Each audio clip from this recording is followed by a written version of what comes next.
Hello, Stephen Schaub here, the leader of the FIGITAL Revolution 2.0 here on YouTube. And today I'm going to teach you the zone system in 10 minutes or less. I'm not going to teach you the zone system of Ansel Adams. That's a completely different ball of wax. And really, in my opinion, it doesn't really fit in its fullest form what the hybrid photographer needs to know. So what you're going to learn today is the Steve system, the system according to Steve. And this system is designed, as I said, for the hybrid digital photographer. Because the reality is the full bore zone system in the hybrid world is kind of like bringing a Sherman tank to a knife fight. It's just too much. It's too complicated, it's too involved, and it's frankly just not necessary. So let's get into what the Steve system is. Okay, so just like the zone system, the Steve system breaks the whole world up into 10 shades of gray. Okay? Zone 0 is pure black. Zone 10 is pure white, or paper white. It's the whitest white you can reproduce, and Zone 0 is the blackest black. Those are the endpoints of the world. Everything in front of you and behind me fits somewhere between those 2 points. The difference from one zone to another is one stop. So going from Zone 4 to Zone 5 is a one-stop change. Going from Zone 5 to Zone 4 is a one-stop change. That's important to remember. So we know our endpoints, and we know that everything is one stop in between each zone. The next thing that you need to know is that all camera meters are calibrated to 18% gray. This is a gray card.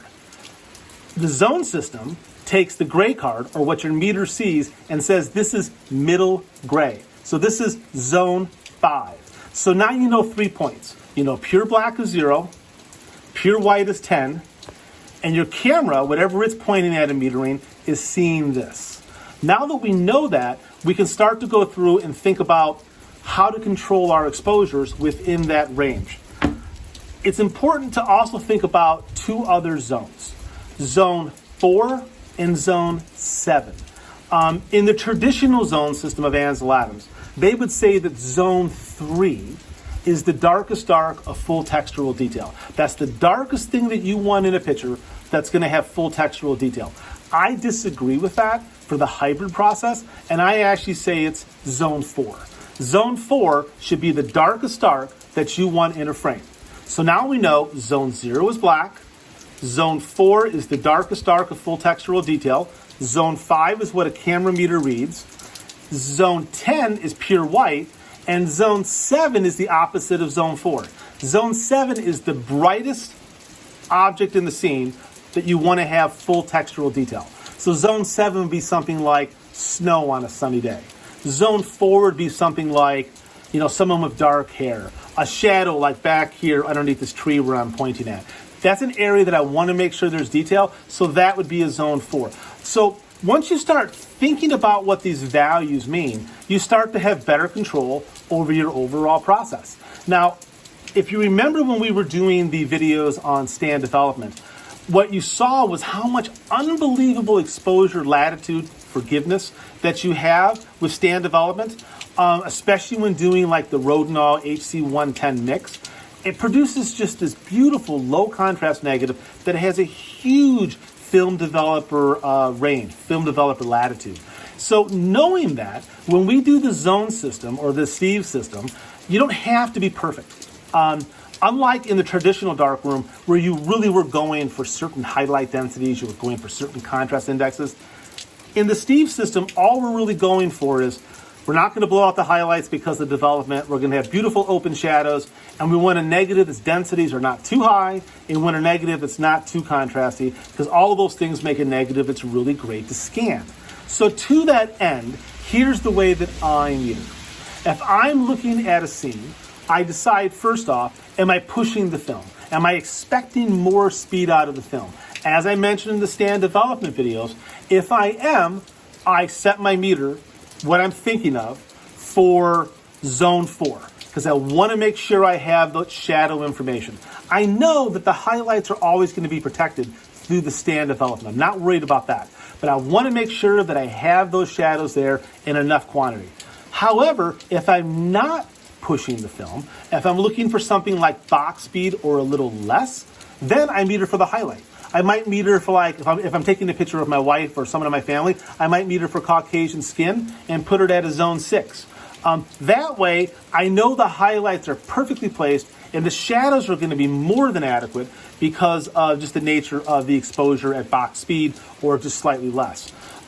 That's the way that I think about the world. So let's talk a little bit about what it means to expose for zone 7 or what it means to expose for zone 4. Okay, so let's start to talk about how to meter a scene.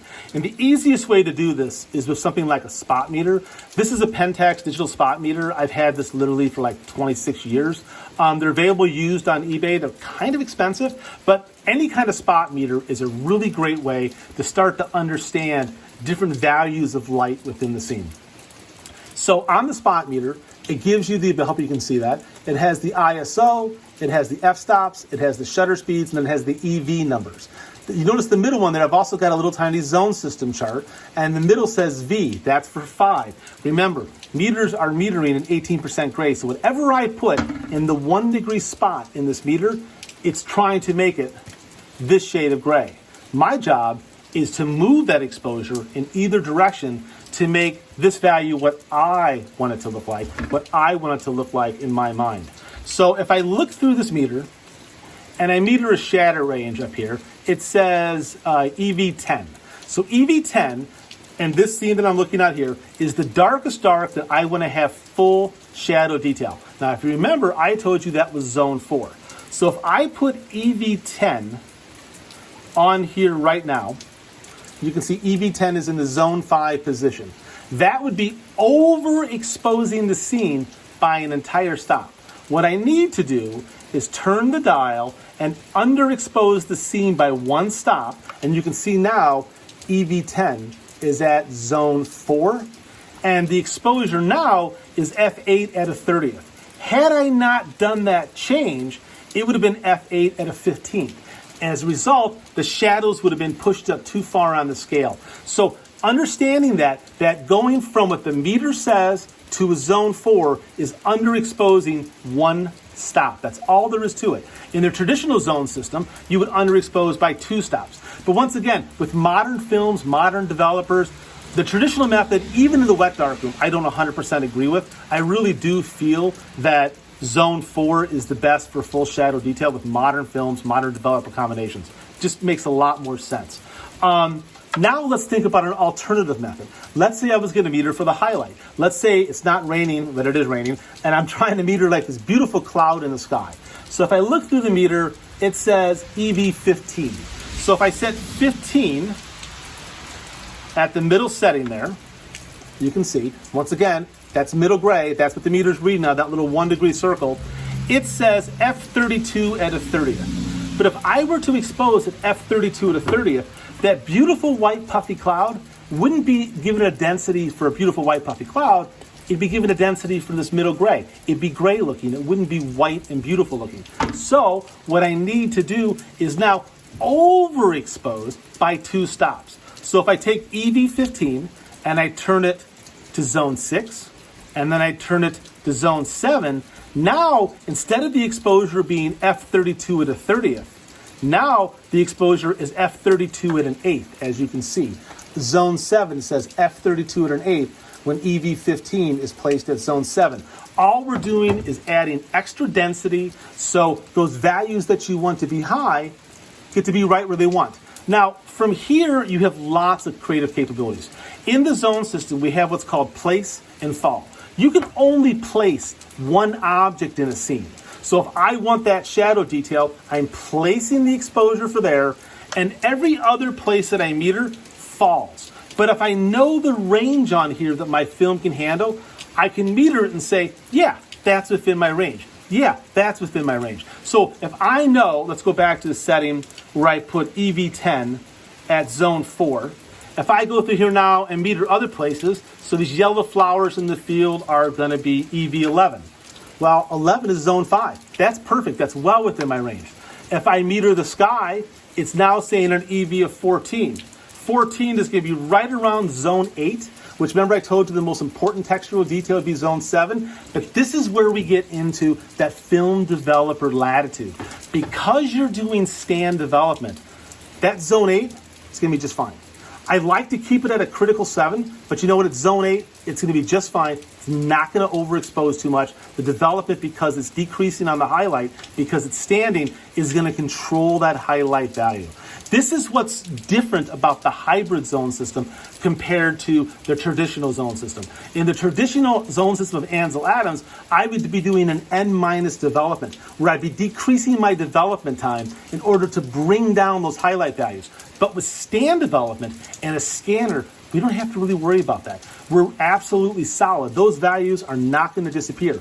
But it's important to remember that you can only place one value, so the value you place it with some good thought. Once again, if I'm asking for more speed out of the film, 2 stops more than, say, box speed, I'm always going to place my shadow value. If I'm using box speed or less, I'm always going to place my highlight value. And what is the highlight value? Brightest bright with full textural detail, zone 7. It's 2 stops overexposed from what your spot meter says. If I'm metering for a pushed film or a shadow that I just absolutely have to have, I'm going to meter for that darkest dark with full textural detail, and that's going to be zone 4. So I'm going to underexpose by 1 stop. But remember also when we did the stand development, remember the latitude range of exposure index that we had? When we did the Fomapan 100 in the HC110 Rodinal combination, we had a usable range from box speed, which is 100, out to like 1250. Think about that. That's a massive range, and it's because of the film developer flexibility and because of the way a scanner works. A scanner can extract a tremendous amount of data. In the traditional wet darkroom, you'd be having to do all sorts of split filtration and all sorts of stuff to control that data. In a scanner, I can put an inverted S-curve in, all sorts of stuff, and just pull all that data perfectly in. And by using the stand development, we're keeping the negative density lower. So the Steve system really is very simple. I'm going to recap it one last time. I hate to be beating this horse to death, but I really want to make sure you get it.